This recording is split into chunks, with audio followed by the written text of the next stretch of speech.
Salve, salve, salve pessoal, bem-vindo a mais um podcast do esporte. Hoje a gente continua com o nosso podcast sobre o futebol, comentando aí sobre os clubes, sobre o mercado da bola. Eu queria começar hoje rapidinho, só para comentar o comentário do José Carlos. Ele fez aí no podcast de ontem, falou que eu não gosto do Atlético Paranaense. Ô José, peço desculpas aí se pareceu que eu não gosto do Atlético, tá? Mas é muito pelo contrário.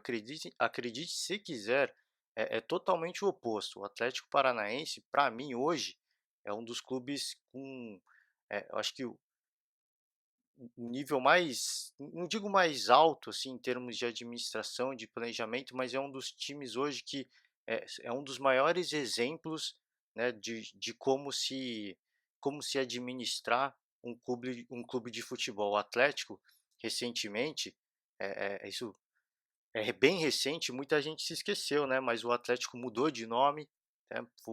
Tomou algumas decisões muito ousadas para um clube com uma tradição muito forte, né, que já tem muito tempo de história.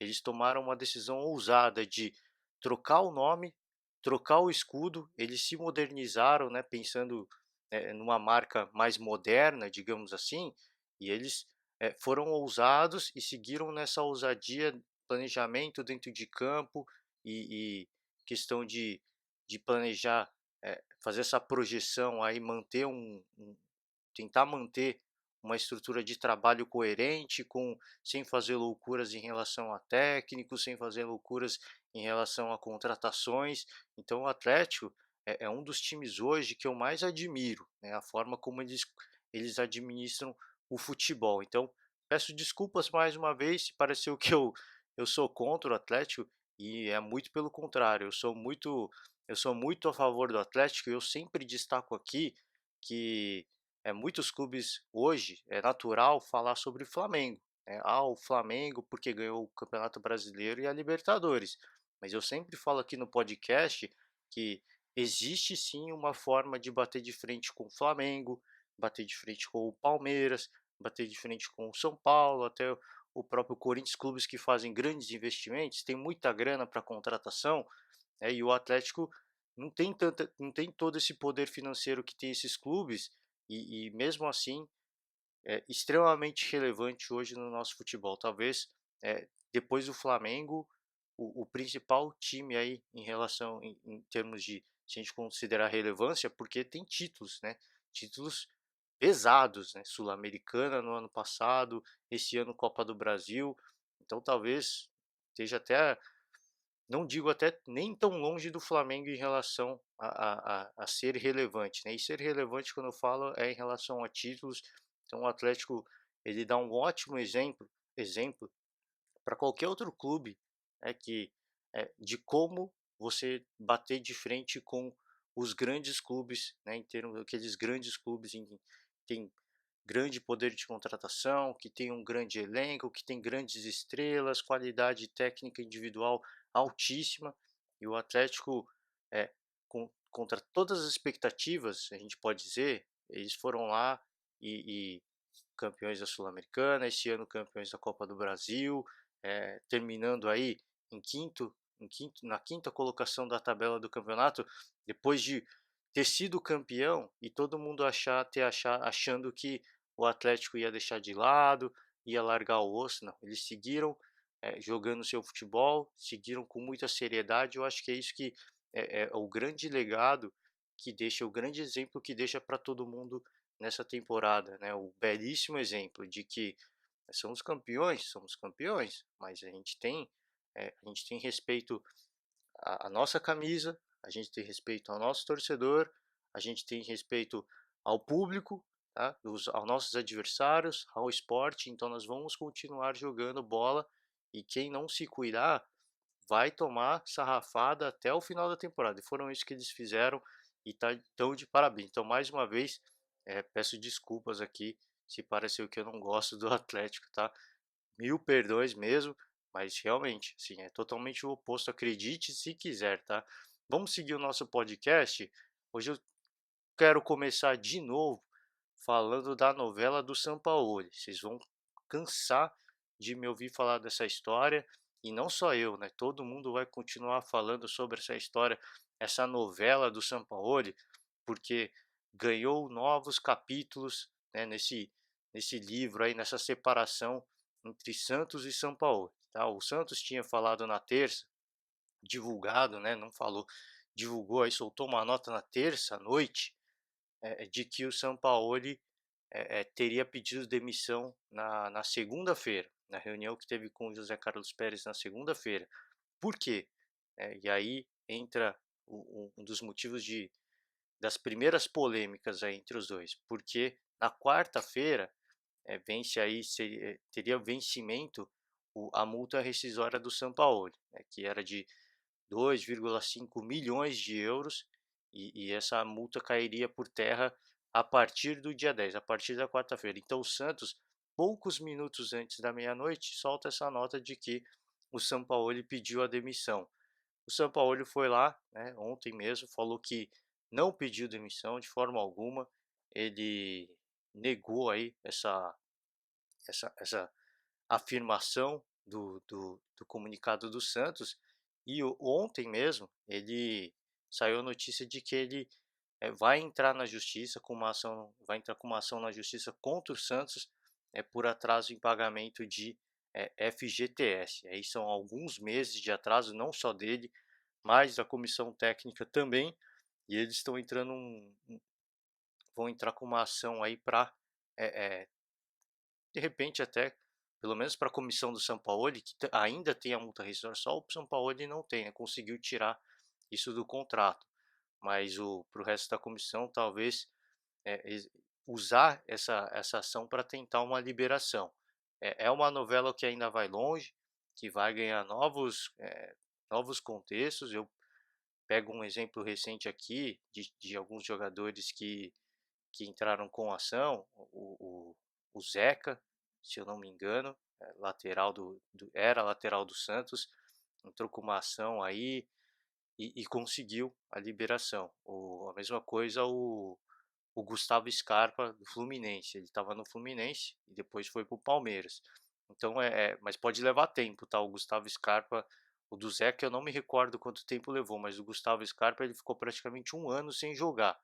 Então, é um negócio que pode levar muito tempo, e eu acho que é mais uma coisa que pode esfriar essa negociação entre o São Paulo e o Palmeiras, tá? Se o Palmeiras não tiver disposto a pagar essa multa rescisória agora e depois recorrer para ressarcir, né, de receber de alguma forma, se não tiver, ou não só o Palmeiras, mas a comissão do São Paulo, essa negociação não vai acontecer. Também tem por outro motivo, por questão da pedida salarial que muito alta, e o Palmeiras já caiu na mídia aí que ontem, na terça-feira, se eu não me engano, teve um primeiro contato com o Sampaoli, e hoje, na quinta-feira, eles vão ter uma outra reunião agora sim para fazer uma contraproposta para contratar o Sampaoli. Então é uma novela que ainda vai se arrastar por muito tempo, tá?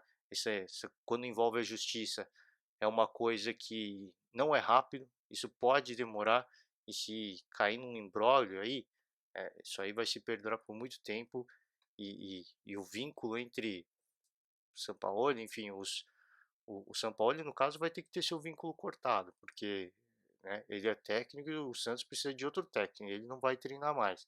Mas a comissão que o Sampaoli também quer com ele, isso aí, enquanto não rescindir o contrato com o Santos, o Palmeiras não vai conseguir fechar.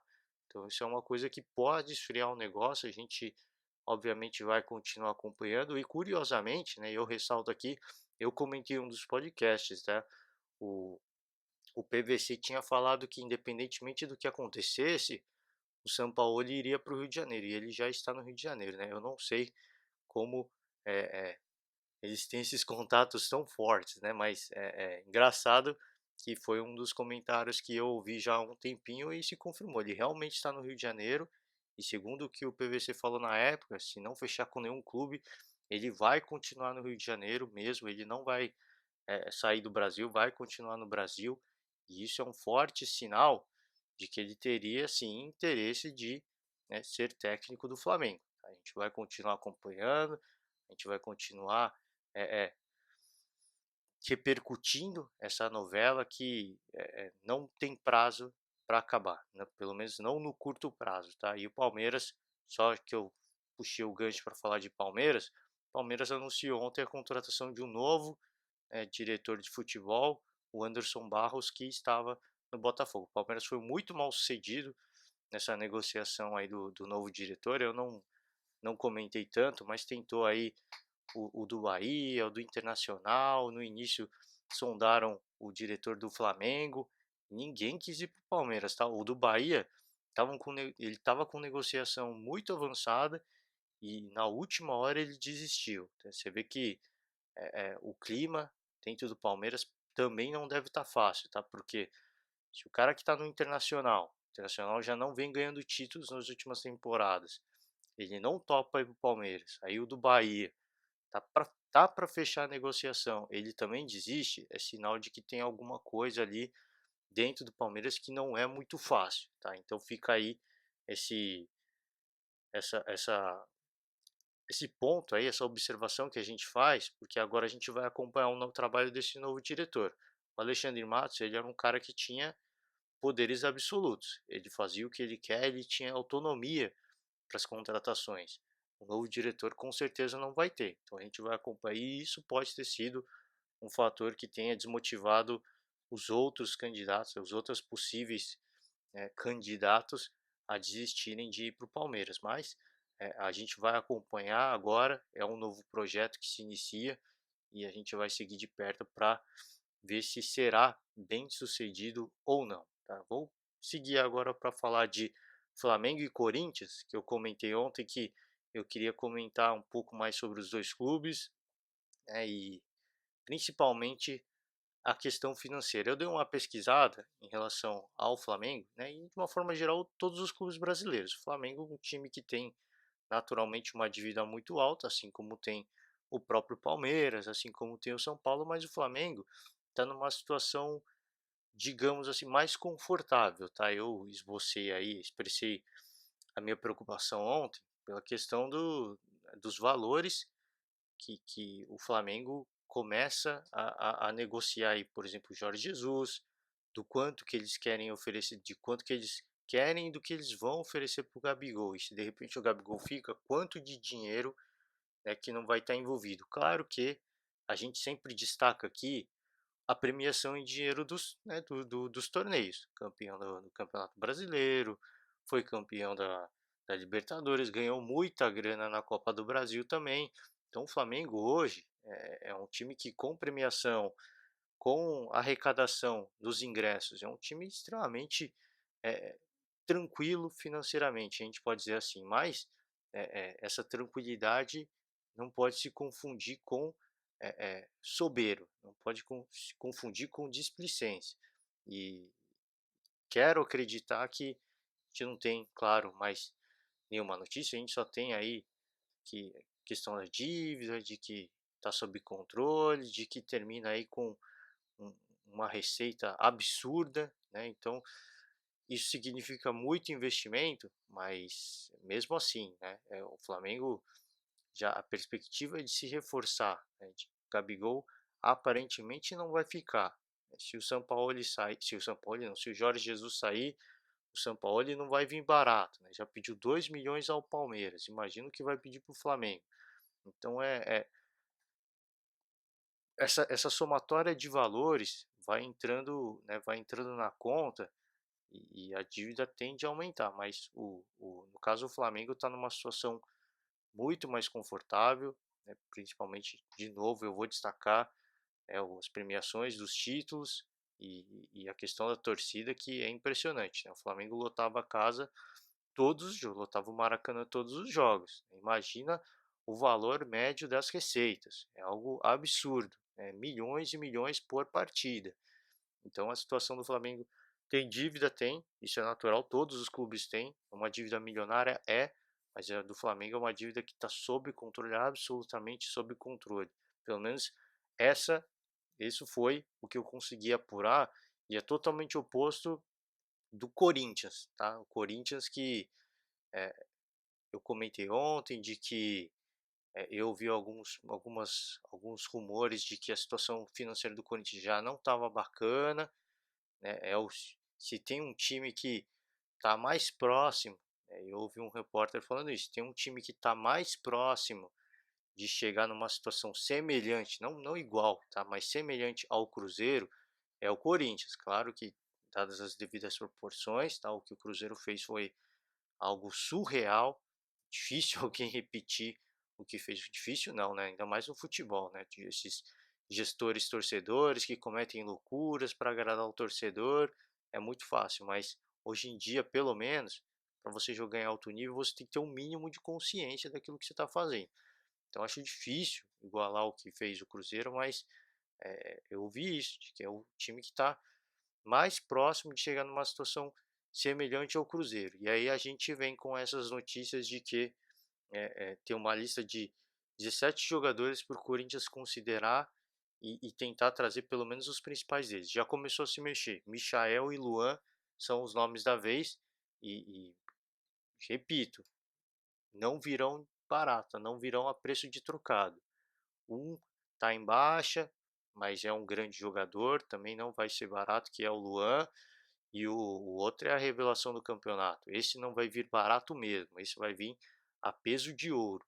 Então o Corinthians já vai ter um investimento muito grande, fora outras peças que virão, e aí a gente vai ter que, já falaram aí, a gente vai ter que negociar alguns, porque vai vir novo jogador, legal, mas o que o Corinthians vai receber nessas negociações de tentar enxugar o elenco, isso não se compara, não vai se chegar nem perto, né, do que o Corinthians vai ter que gastar para trazer os novos jogadores. Então, é preocupante mesmo, tá? Porque o que eu consegui apurar aqui, a dívida do Corinthians esse ano pode terminar para lá dos 700 milhões, mas a dívida do Corinthians ela é muito alta mesmo, principalmente em relação ao estádio, mas pode terminar para lá dos 700 milhões, tá? O déficit do Corinthians supera aí os 100 milhões. O déficit é o oposto do lucro, né? Quando você tem o superávit, é quando você está lucrando, né? Tá entrando mais grana, você está acumulando dinheiro. Quando você tem o déficit, é que você é totalmente oposto. Você não está acumulando dinheiro, você está gastando mais do que você pode e a sua dívida tende a aumentar. Sua dívida naturalmente aumenta por causa disso. E é isso que vem acontecendo com o Corinthians ao longo desse ano. É um time que se reforçou, não contratou nomes de muito peso, mas mesmo assim custou caro aos bolsos do Corinthians e o déficit do Corinthians esse ano supera aí os 100 milhões de reais e a dívida do Corinthians pode não, com certeza vai superar 700 milhões. Então é algo que preocupa, tá? É algo que preocupa porque, claro, o Corinthians faz um investimento agora, naturalmente acreditando que títulos virão. Se os títulos vierem, é grana no bolso, e aí é uma grana que o Corinthians tem para diminuir essas dívidas, mas eh, você tem que ser consciente, né? Você não pode cometer loucuras. Ah, mas com o Flamengo deu certo, eles investiram e funcionou. Mas o Flamengo, que eu vi muita gente falando, pô, a gente precisa investir, porque você vê jogadores, né, outras pessoas falando que isso precisa investir, porque o Flamengo investiu e o resultado veio. Mas e o Palmeiras, que investiu aí e não ganhou nenhum título esse ano? Então, investimento não é sinônimo de resultado, tá? O Flamengo teve uma somatória de fatores, questão de jogador, questão da comissão técnica, o treinador, o departamento médico que fez vários milagres esse ano, né? Jogadores que o Diego disseram, quando ele se machucou, disseram que não jogava mais esse ano. E ele voltou no final da temporada. O Arrascaeta se machucou várias vezes e ele continua jogando.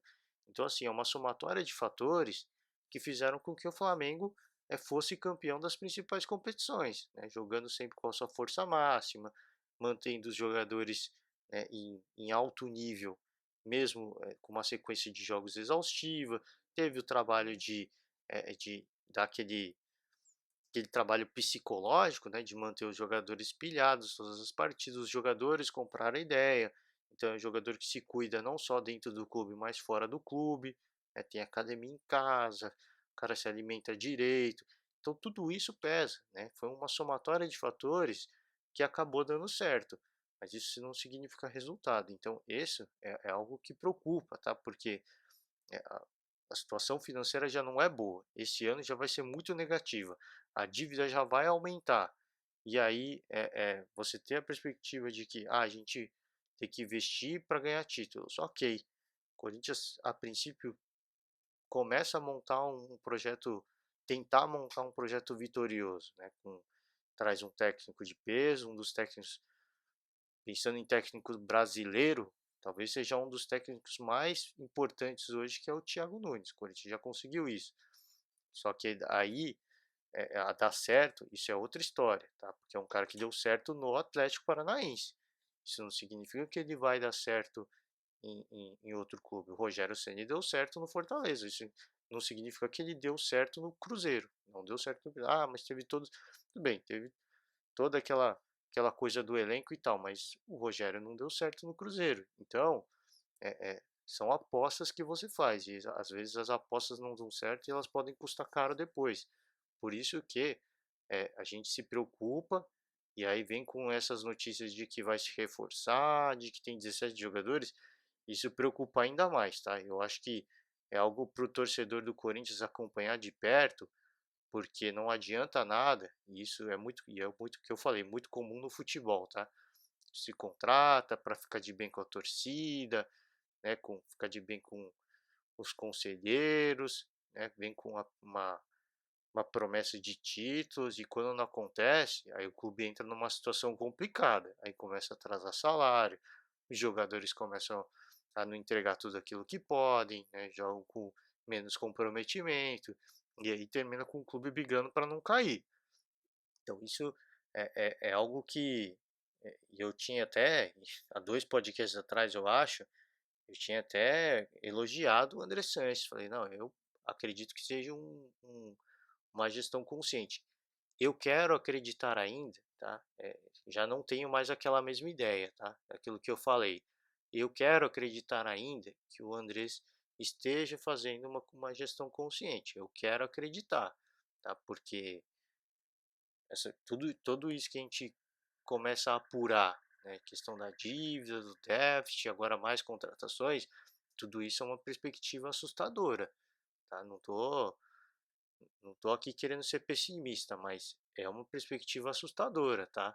Então fica uma coisa aí que a gente vai deixar o nosso comentário, porque depois se acontece a gente fala, ó, e não sou eu que estou falando isso agora, tá? É gente que já vem falando isso, ó, ao longo desse ano inteiro, né?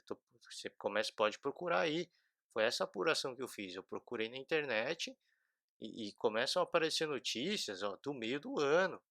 Então é impressionante, sim. É algo que preocupa. A gente espera que a gestão seja consciente, que esteja, ó, a dívida vai aumentar mesmo, mas vai entrar uma grana aqui, vai entrar uma grana ali, vai ter uma negociação de jogador, então vai cobrir essa dívida aqui.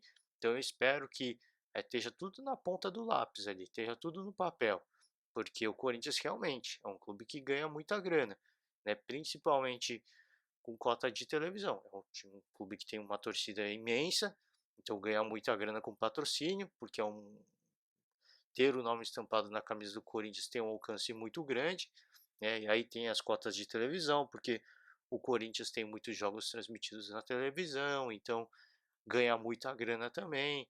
E aí vai, né? Tem muita receita para entrar, tem muita grana para entrar, mas é, é, não é motivo para isso, não é só porque está ganhando tanta grana aqui ou a gente pode sair gastando muito lá. Não é bem assim, tá?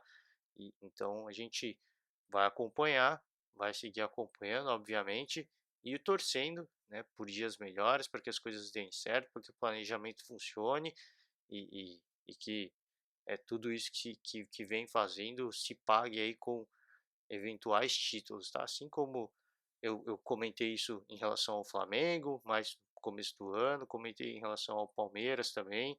A gente gosta de ver investimentos que dão certo, porque isso acaba motivando os clubes a de repente tentar adotar o mesmo caminho, pelo menos de forma consciente, não de forma inconsequente, tá, adotar o mesmo caminho, e a tendência é tornar o futebol brasileiro mais forte. Esse eu acho que é o sonho de todo fã do futebol brasileiro, e acho que esse é o sonho, a gente voltar a ser competitivo, pelo menos competitivo com os europeus, tá, competitivo entre a gente é muito competitivo, mas pensando em Europa, o nível de competitividade é muito diferente. Ah, mas não dá para bater de frente com o Liverpool, não, não dá para bater de frente, mas uma coisa é você, não bater de frente, outra coisa é você ser competitivo, tá, você não bate de frente, não bate, mas, nós temos condições de ser competitivos. Esse time do Flamengo hoje, por exemplo, é um time que tem condições sim, de ser competitivo com qualquer clube da Europa, assim como o Palmeiras campeão brasileiro, tinha sim condições, né, que jogava de forma organizada, os jogadores estavam num momento muito bom, tinha sim condições de ser competitivo com qualquer clube da Europa, assim como o Corinthians campeão do ano retrasado, também era um time extremamente sólido defensivamente e batia de frente com qualquer clube da Europa. Então a gente quer ver sim, pelo menos eu quero ver o futebol brasileiro mais competitivo em relação à Europa. E como é que isso acontece? É com clubes que fazem investimentos e têm esse retorno do investimento com títulos. Esse ano deu certo com o Flamengo, tá? A princípio deu um pouco certo com o Palmeiras, que vem aí com um projeto que ganhou muitos títulos, tornou o Palmeiras muito relevante. Então a gente fica nessa torcida, mas claro, essa não é a única alternativa. Os grandes investimentos não são a única alternativa e o Atlético Paranaense está aí para mostrar para a gente de que existe uma alternativa, só precisa saber se planejar. E isso é muito difícil nos clubes, né? Porque troca a gestão, muda a gestão. Muitas vezes os presidentes, as chapas, né, que concorrem à presidência são chapas totalmente opostas. Então, quando entra um rival, o cara desfaz tudo que o anterior fez, né? Não tem continuidade no projeto. Então, fica um exemplo aí do Atlético, né? De que tem um jeito diferente e um jeito que talvez seja muito mais sustentável do que o que esses grandes clubes vêm fazendo de, investir muita grana e acreditar que isso vai trazer um retorno. Às vezes traz, às vezes não traz. E se não trouxer, você tem que ter condição de segurar as pontas. Tem que estar consciente de que isso não vai dar certo. No caso, o Palmeiras, eu acredito que soube, não digo se planejar, mas soube pelo menos, né, manter essa perspectiva, eu acho, né, de que estão investindo, lógico que o objetivo é títulos, mas se não vier, a gente está numa condição financeira sustentável, a gente consegue se manter com esse elenco aqui tranquilamente. E a princípio é isso que a gente vê, tá? Então, fica aí a nossa torcida para que os investimentos deem certos, tá? Amanhã a gente está de volta para comentar mais do mercado da bola, já tem algumas transações acontecendo e a gente traz alguns nomes e também vamos continuar acompanhando a novela Sampaoli, que promete ir longe, tá? Promete se arrastar por muito tempo. Vou encerrando por aqui hoje, desejo a todos um ótimo dia, um forte abraço e até amanhã.